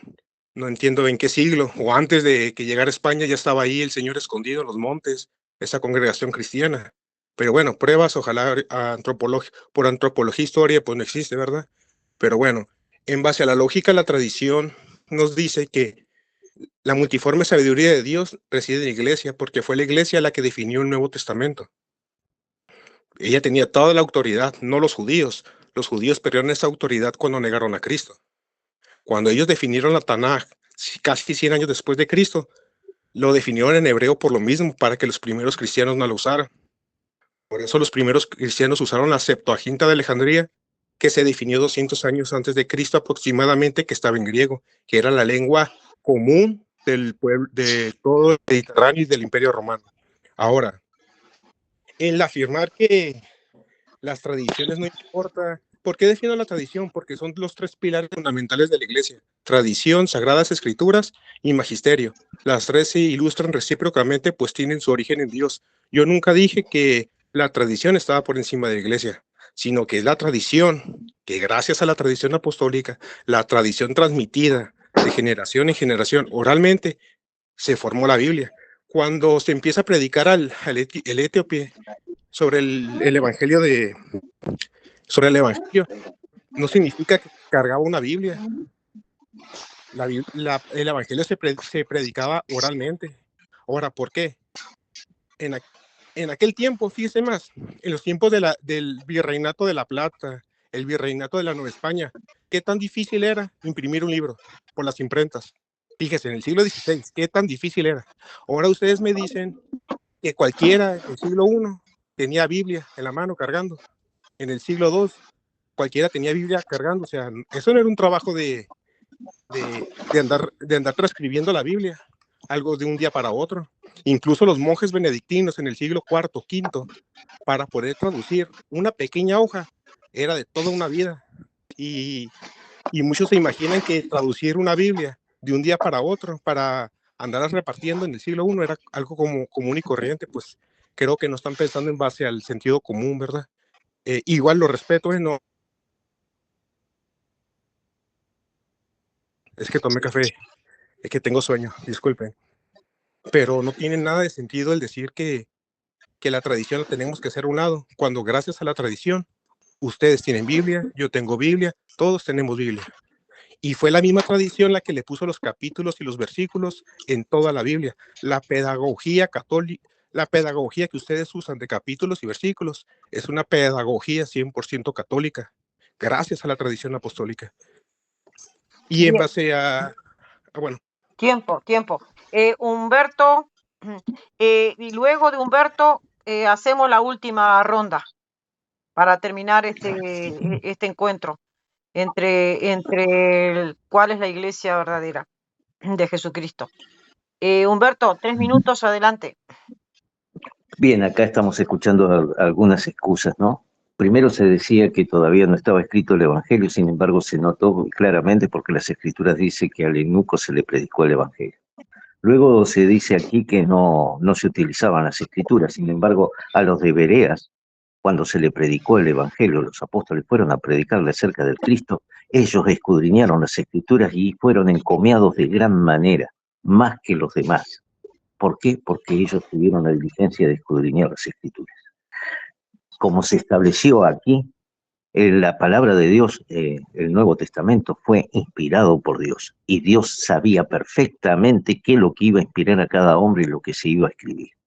Todo lo que queda registrado en las Escrituras es lo que nosotros debemos obedecer, es lo que tenemos que enseñar, no ir más allá de lo que está escrito, lo dice las Escrituras. ¿Por qué dice justamente no ir más allá de lo que está escrito? Porque justamente la palabra dice que no hay otra fuente más segura de revelación que lo que está escrito. Esta es una fuente segura. Ahora, cuando quieren abrazar algunas cosas y asolaparla a través de una tradición que no está escrita, es simplemente agregarle a las Escrituras lo que Cristo no enseñó. La palabra nos muestra claramente que a través del Espíritu Santo, Él iba a hacer recordar todo lo que Cristo había enseñado. Por eso el otro punto que yo establecí es enseñar a observar lo que Cristo enseñó. ¿Y dónde encontramos esto? No en la imaginación de los hombres, no en los agregados que ponen los hombres, que luego no pueden demostrar que son tradiciones de los apóstoles, simplemente son tradiciones que ellos fueron adoptando con la excusa de que son tradiciones que tienen que seguir. No, señores. El hombre puede desvirtuar todo lo que pueda desvirtuar. De hecho, las Escrituras dicen que no cifres tu confianza en el hombre porque no le pertenece salvación alguna. Esto nos advierte. Hay una verdad acá. Todos somos enseñados por Espíritu Santo, pero la fe católica solamente el Espíritu Santo de enseñanza que tiene, lo tienen para el magisterio y todos sus feligreses solo se tienen que sujetar a lo que su magisterio les enseña. Como si el Espíritu Santo hiciera acepción de personas y ahora la revelación de Dios solamente la tiene un grupo selecto de hombres y no lo tienen todos aquellos que en Cristo crean. La palabra de Dios a mí me enseña que Cristo no hace acepción de personas, que para Él lo mismo es un hombre, una mujer, o sea, varón, hembra, judío o gentil, esclavo o libre. Para Dios somos todos iguales y ese Espíritu Santo justamente es derramado para todos aquellos que crean en nuestro Señor Jesucristo. Acá se dice que nosotros, que no pertenecemos a la fe católica, tenemos interpretaciones o revelaciones privadas. Sin embargo, el mismo catolicismo en el numeral 67 dice que a través de los siglos ha recibido la fe católica revelaciones privadas a las cuales su magisterio lo han aceptado como fuente de verdad. Eso lo dice el numeral 67. O sea, lo que ustedes niegan a través de la revelación que podemos tener como guía a través del Espíritu Santo, ustedes la han admitido y la han sostenido y lo tienen registrado en el numeral 67. Interpretaciones privadas. Y se lo voy a leer para que no haya confusión. A ver si lo encuentro. A ver si está aquí. Aquí está. Dice el numeral 67, a lo largo de los siglos ha habido revelaciones llamadas privadas, algunas de las cuales han sido reconocidas por las autoridades de la Iglesia. Esto es lo que dice el numeral 67. Por lo tanto, si ustedes descalifican lo que la palabra de Dios dice, que todos seremos enseñados por el Espíritu de verdad, que es el Espíritu Santo, están negando las Escrituras para poner por arriba ahora sus supuestas revelaciones de estas, se me fue la palabra ahora, tradiciones que ustedes aducen como fuente enseñada por los apóstoles, cosa que no lo son. Sino, como dijo acá el hermanito, demuestren que estas tradiciones que ustedes enseñaron después del cuarto siglo, en el cuarto siglo que comenzaron a contaminarse, ya que fueron justamente en el edicto de Tesalónica en el año 380, donde la fe de los cristianos que se encontraban en Roma pasaron a ser la religión oficial del Imperio Romano.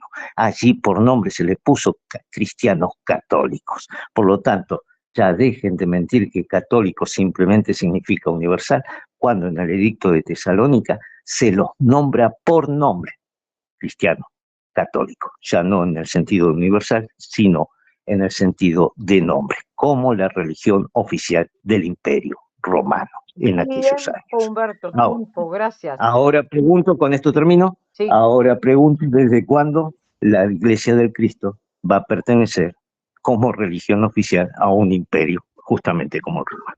Adelante. Bien, les recuerdo que este es la última ronda, así que la pregunta de Humberto la puede contestar Samuel o Josué. Adelante, Josué. Josué. Yo. Adelante. Humberto, repito, empezó a usar un montón de hombres de paja. Nosotros no creemos eso. Nosotros, aparte, el Imperio Romano ya cayó hace mucho tiempo. No sé si él nunca leído historia. Otra cuestión es que, puedo decir fácilmente, no necesito de ningún magisterio, solo necesito agarrar mi Biblia y listo, leerla y dejar que el Espíritu Santo me ilumine. Suena lindo, ¿no? Suena precioso. ¿Cuál es el problema? Que Humberto se tiene que dar cuenta. Gracias a eso han surgido miles de denominaciones protestantes, ya que al no haber un magisterio que regule todo, cada persona, si no hay un magisterio aparte, entonces cada persona se convierte en su propio magisterio, cada persona se convierte en su propio papa, cada persona se convierte en su propio imperio. Al final de cuentas, si no tenés a nadie, ¿y qué es lo más lógico? Un simple silogismo. Si el magisterio se encargó, si el magisterio bajo el Espíritu Santo se encargó de recopilar las escrituras, que fue por un papa, es decir, la Iglesia Católica, entonces ese magisterio es el dueño de la interpretación bíblica. No somos nosotros mismos, sino es el magisterio, ya que ellos decidieron qué libros eran inspirados, no fuéramos nosotros, no fue tu pastor nacido en los Estados Unidos.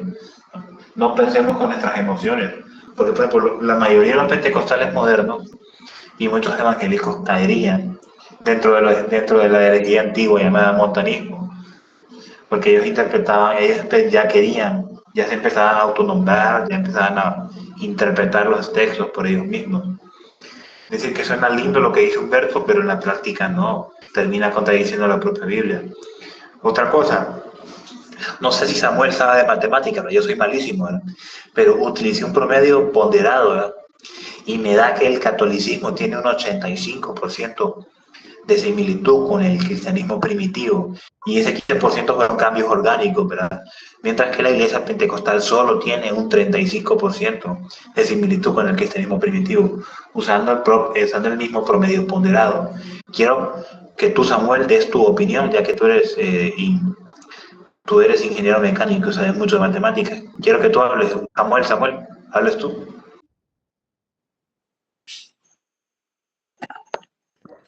Pues que Es tu turno, bro. Perdón. Es que esto va en orden. Luego de Josué, ya sé, mantenete, Samuel, a lo que te preguntó tu compañero, pero ahora sigue Alejandro. Alejandro, adelante. Yo tengo que seguir el orden. Mantenete, Ya, Samuel, con lo que te preguntó él, recordalo. ¿me escuchan? Sí, Alejandro, adelante, 3 minutos. A ver, hasta ahora no han podido probar que la iglesia está edificada sobre Pedro y que sus sucesores y él son la cabeza de la iglesia.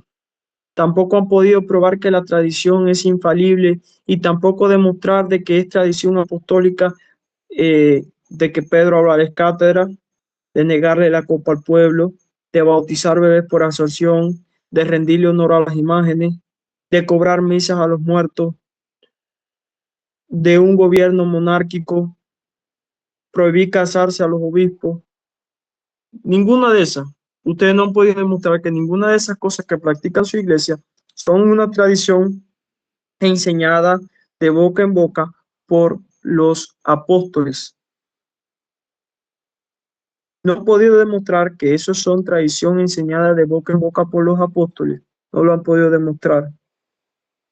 ¿Qué han hecho mis hermanitos católicos a lo largo del grupo?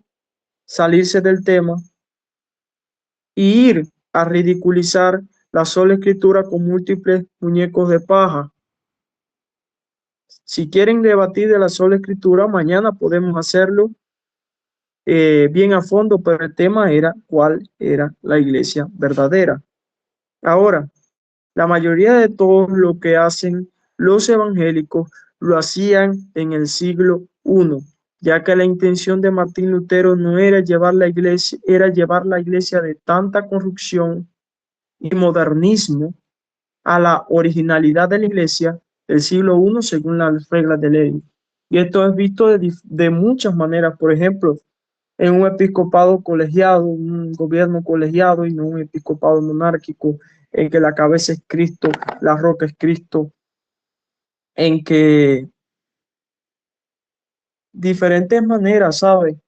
En que Lutero llevó al pueblo la única autoridad infalible no es el Papa, eso es una cosa moderna.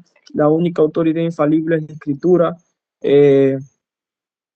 La sola fide, que dice que solamente por la fe se puede alcanzar la salvación y no simplemente por las obras y el dinero que puedes pagar a Roma, porque todo eso se fue acoplando allí. Le empezó a darle la copa al pueblo y a tomar la Santa Cena en las dos especies. Se le dio un énfasis a la palabra de Dios que no se le daba en la Iglesia Católica en aquel tiempo. Se separó de alguna forma más adelante la Iglesia del Estado. Hubieron varias similitudes hay varias similitudes entre el catolicismo reformado y el catolicismo antiguo. Muchísimas similitudes, demasiadas. Porque es eso, esa es la intención, mi hermano Josué y mi hermano Samuel Adrián. Esa es la intención, parecernos más al cristianismo primitivo. Esa es la intención.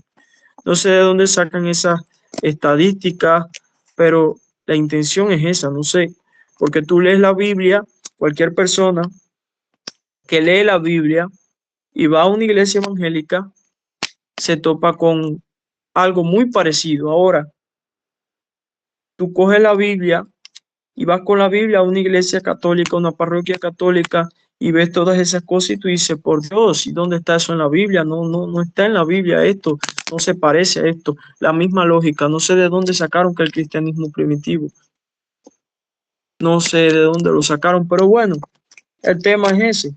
Nosotros nos tenemos un gran parecido con esa iglesia del siglo I, los primeros 30 años. Me gusta llamarlo no iglesia primitiva, sino iglesia neotestamentaria. Esa iglesia neotestamentaria que aparece en Hechos. Tenemos varias similitudes con ella.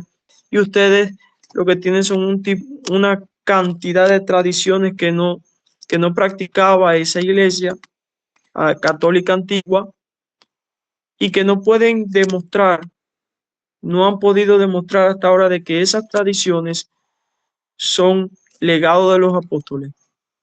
No han podido demostrar, por ejemplo, que la Asunción es legado de los apóstoles, porque no lo es. Que la infalibilidad es legado de los apóstoles y tradición, porque no lo es. No ha podido demostrar que nada de eso es legado de los apóstoles, porque no lo es, mi hermano. No lo es. Y entonces, si no lo pueden demostrar, entonces queda interpretación, hermano, interpretación igual que nosotros lo hacemos, que hacemos nuestras interpretaciones, pero dice que nosotros no cogemos cada uno la Biblia e interpreta cada uno a la manera, no, nosotros también tenemos nuestro magisterio, nuestro grupo de maestros que definen la escritura, también creemos en la tradición, aunque subordinada a la escritura, porque solamente la escritura es infalible. Y nosotros no hacemos doctrina privadamente, sino colegiadamente interpretando la escritura. No sé de dónde sacaron eso. Y diferencias hay entre los padres de la iglesia. En cuestiones secundarias, Agustín decía, en lo esencial tengamos unidad y en lo no esencial tengamos libertad. O sea, unidad no es uniformidad. Nosotros en lo principal creemos, pero en lo que es ya secundario, tenemos libertad para escoger. Y eso lo vemos en los padres de la iglesia, que algunos tenían una postura, digamos, que adoraban imágenes, otros rompían las imágenes, otros creían que Pedro era la roca, otros creían, y hay muchas, exacto. Tiempo, Alejandro, Adelante. gracias. Aquí Samuel. termino y me retiro. Bueno, sí, adelante. Termina. Termina, Alejandro. Ya, hay variedad en la iglesia. Bueno. Me retiro en el sentido de que ya me voy a escuchar los hermanos. Bueno, gracias. Gracias, Alejandro. Samuel, ¿le podés contestar a Josué, que es tu hermano, que te preguntó? Ahora es tu tiempo. Y también contestarle a Vanier. Pero estaba revisando mis apuntes y entre escuchando a Josué, pero ¿cuál fue la pregunta? Es que me comprometió. Bueno, o sea, Josué, ahora formularle la pregunta otra vez. Vos sabes de matemáticas y yo, utilizando un promedio ponderado simple, encontré una similitud del 85% entre el catolicismo y la iglesia primitiva. Utilicé ese mismo método y me arrojó entre 35 y 45% de similitud entre el cristianismo primitivo y la iglesia pentecostal. Es decir, que matemáticamente hablando, la iglesia católica es mucho más similar al cristianismo primitivo que la pentecostal. Pero ya que vos sabes más de matemáticas, Samuel, quisiera que agregaras más al respecto, que me lo formularas de mejor manera. Ok, entendí. Mira, salieron muchos temas aquí. Hay muchas personas que no sabemos enfocarnos en los temas, ¿no? Yo desde que empecé a hablar, me basé en la tradición. Ya otros hablaron de como 20 temas diferentes y pues la verdad no es educado meter 20 temas cuando primero se tiene que llegar a la conclusión en uno, ¿verdad? Por eso yo no quiero responder a Vanier sobre las 20 preguntas que hizo, ¿no? Que es imposible en un solo debate responderlas, ¿verdad? Porque Con todo respeto. Samuel. Ahora en base a lo que, seamos honestos, o sea, las sectas a las que pertenecen, no las quiero llamar así, denominaciones, a las denominaciones a las que pertenecen en Argentina, en México, en Centroamérica, Lutero ni siquiera las conocía. Es más, Lutero bautizaba niños después de su reforma. Lutero seguía celebrando la Eucaristía del pan y el vino creyendo que Cristo estaba realmente presente. Enrique VIII también. O sea, esas ideas del protestantismo nuevo que emergen en toda Latinoamérica vienen de Estados Unidos. Cuando incluso en las 13 colonias inglesas estaban obligados a ser anglicanos. ¿Cuándo surgieron estas sectas? Cuando los masones se infiltraron en las colonias inglesas y metieron las sectas para dividir a Inglaterra. Luego se infiltraron en Latinoamérica y metieron las sectas para dividir Latinoamérica y así dividir España. Así se metió la masonería en la Iglesia Católica, fundando sectas, dividiendo a la Iglesia. Esa es la verdad. Por eso ustedes tienen ideas muy diferentes, incluso a Lutero. porque ustedes no creen lo que Lutero creía, siendo él ya protestante. Él tiene imágenes en su catedral, vayan a Alemania, él bautizaba. Es más, ¿cómo se llama este pintor del siglo XVI? Lucas Cranach, padre. Carballo. Hizo una imagen de la última cena donde sale Lutero ahí a un lado de Cristo. Fíjate, o sea, Lutero tenía imágenes. Él sabía que el evangelio de los pobres eran las imágenes. No es de que íbamos a adorar imágenes, simplemente que mucha gente no entiende que, bueno, mi abuela no sabía leer. Ahora imagínate, hace 500 años, hace 1000 años, ¿cuánta gente, millones de gente no sabía leer? La gente entendía el evangelio de Cristo en base oralmente lo que se le decía y en base a imágenes, pero pues hay mucha gente que no estudia antropología, historia y sociología y pues empieza a divulgar su mente, ¿verdad, pobrecitos?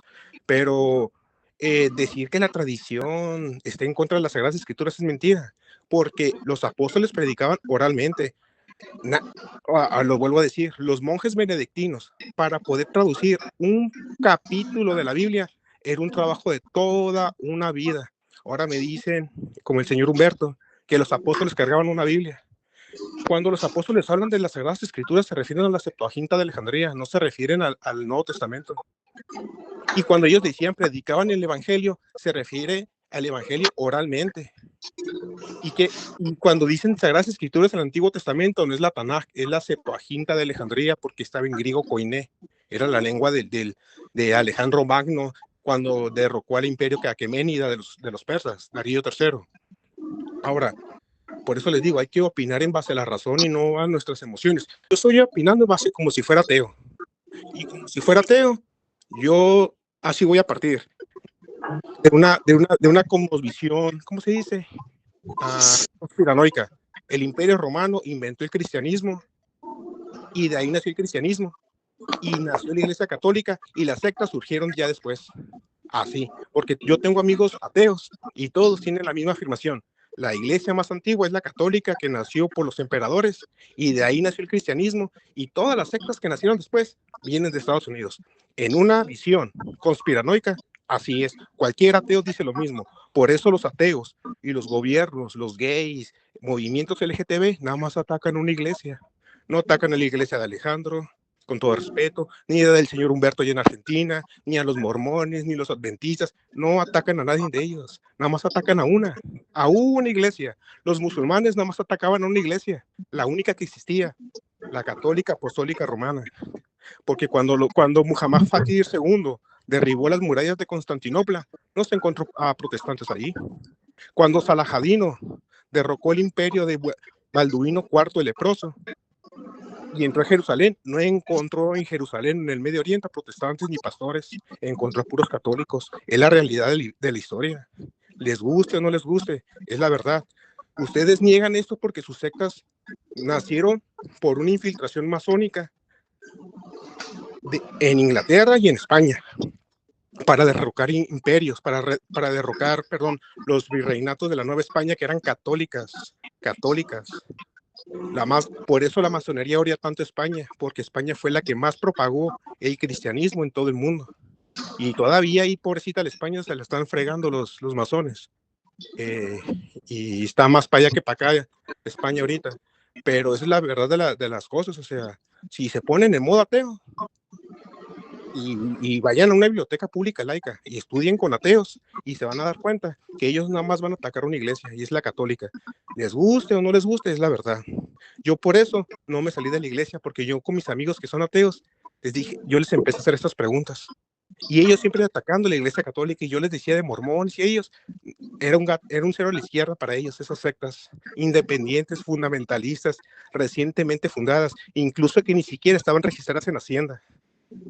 O sea, son sectas. Cada persona interpretando la Biblia como se les antoje y como quieran. Y obviamente atacando la tradición. Porque si aceptan la tradición, tienen que aceptar que nada más hay una sola iglesia, que es la de Cristo. Una iglesia que es la católica. Y la verdad, yo no tengo ninguna necesidad de convencerlos. Pues cada quien viva su fe como quiera, ¿verdad? Yo lo respeto, nada más también respeté mi manera de pensar y de creer, pero pues yo no los creo ignorantes ni nada, incluso los considero buenas personas a cada uno de ustedes, pero... ¿Está llevando el tiempo, Ane? Sí, ya cumple el tiempo, Samuel. Esta es la Ya última cumplió hace ronda rato. y finalizás, Humberto. Y Yo finalizás. finalizo. Y bueno, Ah, termina, bueno, Samuel, termina sí. también a Samuel. Y para terminar, nada más les quiero recordar que gracias a la batalla de Lepanto, por la imagen del Quijote de la Mancha que está aquí, el manco de Lepanto, Bueno, gracias a yo, don Miguel de Cervantes que estuvo en la batalla de Lepanto, ustedes no son musulmanes. Gracias a la Iglesia Católica y a la Liga Santa, ustedes no son protestantes y den gloria a Dios por eso. Amén. Bien, gracias, Samuel. quiero agregar algo, Humberto, déjame agregar adelante, algo. Humberto, te doy más de 3 minutos. Tomate el tiempo, Bien. adelante. Bien. Y finalizamos este encuentro. Bueno, está visto que a la hora de responder lo único que hacen es tratar de calificar a los demás como masón, como herejes. Bueno, no dijeron la palabra herejes, ¿no? Pero tratan de descalificar todo aquello que le muestre la verdad. Las escrituras dicen que la suma de la palabra escrita es la verdad. Eso no lo van a poder esconder. Que las tradiciones que los apóstoles siguieron quedaron registrados en las escrituras, están registrados en las escrituras, y le di un ejemplo en lo que fue el reemplazo de Judas Iscariote, lo hicieron de una manera tradicional, cosa que el catolicismo no hace. Que se le preguntó de dónde surge el papado que ustedes siguen a través de Pedro, podemos ver claramente en las escrituras, mis estimados hermanos, que para los fines de los tiempos del apóstol Juan, ¿sí? Ya habían pasado como 3 supuestos papas de la Iglesia Católica. Sin embargo, Dios, que es un Dios de orden y respetuoso del orden, porque nadie puede negar eso, no tomó en cuenta a sus supuestos papas, sucesores de Pedro, sino que le mandó a escribir a las 7 iglesias al apóstol Juan, al cual ustedes no lo tienen como papa. Por lo tanto, si Dios es un Dios de orden y pone una cabeza visible como un papado, ¿por qué lo ignora y le da a escribir a las 7 iglesias al apóstol Juan? Es realmente asombroso, ¿no? Que Dios mismo no reconozca sus supuestos papas. Entonces, si no pueden ver esta realidad, no pueden ver esta verdad, y simplemente están cegados tras una tradición que no se encuentra en las escrituras, que no pueden demostrar que esa tradición a la que ustedes practican lo hayan enseñado los apóstoles, porque justamente nuestro Señor Jesucristo dice en el texto que les leí que era el Espíritu de verdad quien les iba a enseñar, el Espíritu Santo, el que les iba a enseñar y les iba a recordar todo lo que Cristo había enseñado. ¿Por qué? Porque el mandato es enseñar a observar lo que Cristo mandó a enseñar a observar. Esto ustedes lo están anulando. Sin embargo, aducen, califican, descalifican a los que no piensan como ustedes, y con eso creen que cubren las preguntas que se le hicieron. Acá el hermanito Alejandro les hizo como 5 preguntas, de las cuales no tocaron ninguna, porque dicen que no tienen tiempo para un debate, pero justamente un debate es para responder esas preguntas. En cuanto que gracias a la Iglesia Católica tenemos Biblia, como dicen acá, no, mi estimado, gracias a Dios, que inspiró a hombres para que escribieran lo que luego iba a quedar registrado como esa biblioteca, ese conjunto de libros que nos iban a mostrar la verdad. Dios da 2 espíritus. Está el espíritu de verdad y el espíritu de confusión. Usted va a recibir una revelación, lo que tiene que ahora determinar si la revelación que usted está recibiendo es por el espíritu de verdad o por el espíritu de error. ¿Cómo puede comprobar usted si lo que está enseñando o le están enseñando proviene del espíritu de verdad cuando usted lo coteja con las escrituras? Todo aquello que esté conforme a lo que está escrito, mi estimado, proviene de Dios, porque justamente por Espíritu Santo fueron inspiradas estas escrituras. Todo aquello que contradiga y enseñe otra cosa que no está registrada en las escrituras, proviene del espíritu de error. Si esto no lo pueden discernir, evidentemente están cegados con tradiciones de hombre. Acá se dijo, no, porque se enseñaba a través de las imágenes. Sí, se podía enseñar a través de las imágenes porque es un método de enseñanza, pero no por eso se les practicaba hacerle procesión a esas esculturas o esas imágenes, a hacerle pedidos, hacerles oraciones, pedir que intercedan por ustedes, cuando las Escrituras dicen claramente que hay un intercesor, que es Cristo Jesús. Entonces, cuando hay algo que es contrario a lo que dicen las Escrituras, no pueden asumir, mis queridos hermanos, que son la Iglesia del Cristo. ¿Por qué? Porque la Iglesia del Cristo no va a contradecir la verdad. Tu palabra es la verdad, dicen las Escrituras. Yo soy el camino, la verdad y la vida, dijo nuestro Señor Jesucristo. Nadie viene al Padre y no es por mí. Por lo tanto, cuando nos desviamos de la palabra de Dios, no vamos a estar en el camino y no vamos a llegar al Padre. Acá se habló de un porcentaje. Claro, los porcentajes los vamos a medir en un 85, en un 35%, de acuerdo a la visión que tenga cada uno. Pero le digo, un 85% no alcanza. Porque usted puede tener un vaso completamente de agua pura, pero póngale un 15% de veneno y a usted le va a hacer daño. Acá no se anda en porcentaje, como dice el hermanito. Acá se tiene que andar en la verdad, porque el camino que nos conduce a la vida eterna es a través de Cristo Jesús, y Cristo Jesús es la verdad. Y su palabra es la verdad, guiada por el Espíritu de verdad, para que todo aquel que en Cristo crea pueda ahora reconocer la mentira de la falsedad. Ustedes no han podido demostrar todo lo que su Iglesia Católica enseña sea la verdad, ya sea por falta de tiempo o porque no les conviene tocar punto por punto. Quizás en otro debate analicemos punto por punto a ver cuándo los apóstoles y Cristo Jesús enseñó a que tenían que salir a hacer procesiones tradicionalmente en determinadas fechas a diferentes tipos de esculturas que representaban a algún santo que había en esos tiempos. Perdón, Qué lástima que no- Humberto, Quijote, prendió el micrófono y ya no se escucha bien. No, si abrieron el micrófono para que hubiera hecho. Bueno, Bueno, y si ya a ver, terminaron, si me ya se permiten, terminó el debate. Perdón, Quijote, perdón. ¿Se terminó, si me Humberto, ahí? ok. Sí, ya está. Bueno, Si entonces, si me permiten, no, si me permiten, porque aparte. Entonces, les mando muchas bendiciones y un gran saludo de Argentina. Y bueno, y espero que les haya gustado el debate entre la parte católica y la parte protestante. Muchas bendiciones y hasta la próxima.